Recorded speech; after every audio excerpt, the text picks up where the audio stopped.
Hey Tiggies, today I'm going to show you how I created these negative space beachy nails, and they were a Twinsie nail project that I did with Maria from So Nailicious.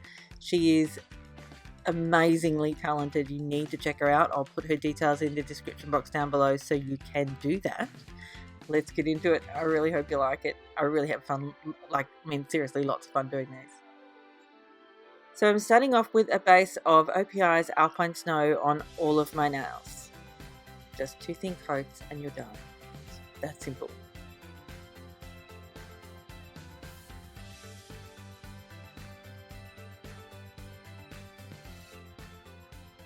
And yes, I'm going to give you a little bit of nail cleanup porn. Some of you might recognize my cleanup brush.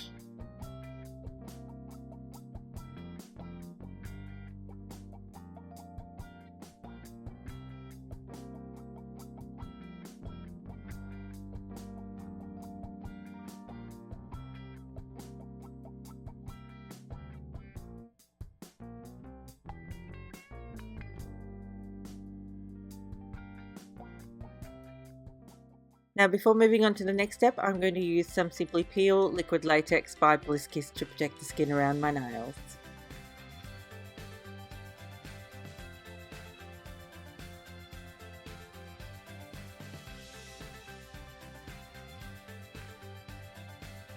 Now I'm going to create a black and white gradient. I'm going to use black and white acrylic craft paint to do this. No particular reason, it's just what I thought I would do.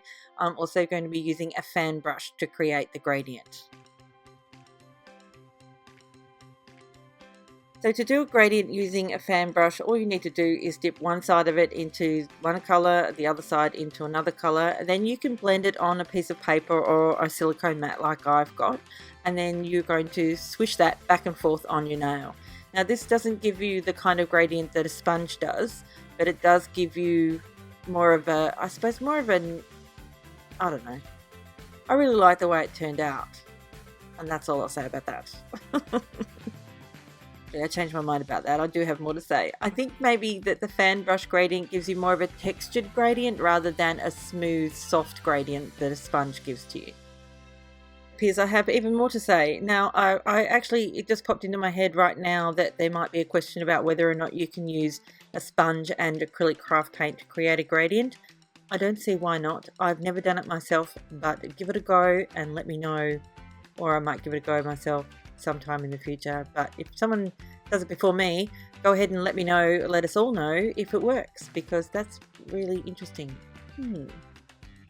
And besides, I thought I might get that question.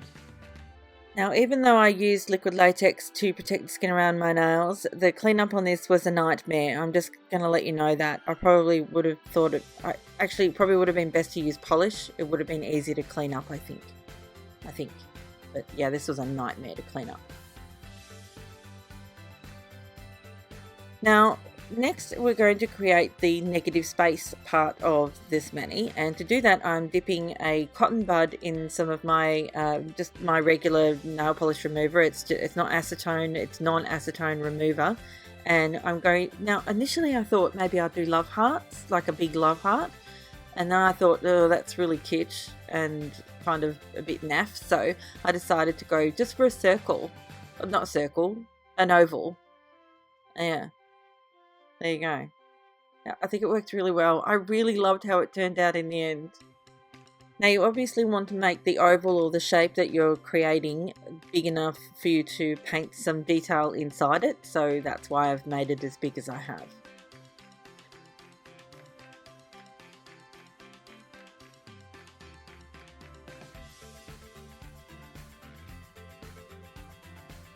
So the next step is to add the detail, and I'm using again black acrylic craft paint and my fine detail brush, and I'm going to create some little palm trees because, you know, they're fun and I really like doing palm trees.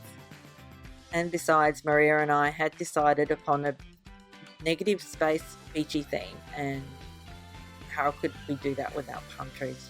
You just can't. You just can't.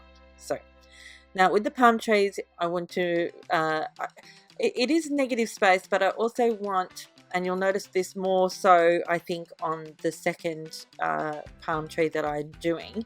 I wanted actually to go past the frame of the oval. I suppose that white bit is what I'm referring to as the frame. And this particular palm tree as well. Yeah. Anyway, now I'm rambling.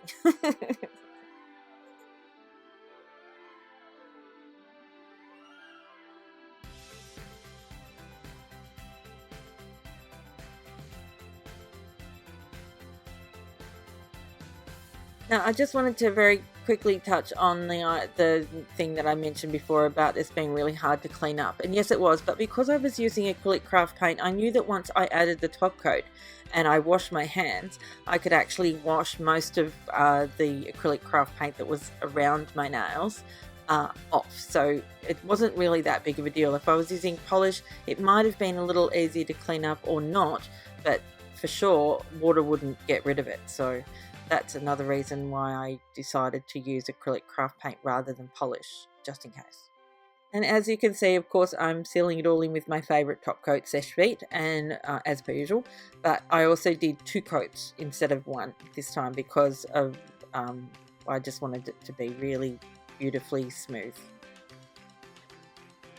And that's it for this one. I really hope you liked it. Now, again, I will put links in the description box down below so you can go and check out Maria's. Hers is amazing as per usual. She's a very talented nail artist. Anyway, thanks again for watching. I'll see you next time.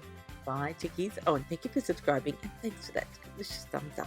And don't forget to go and watch my previous video and subscribe and all of that. Okay, I'm going.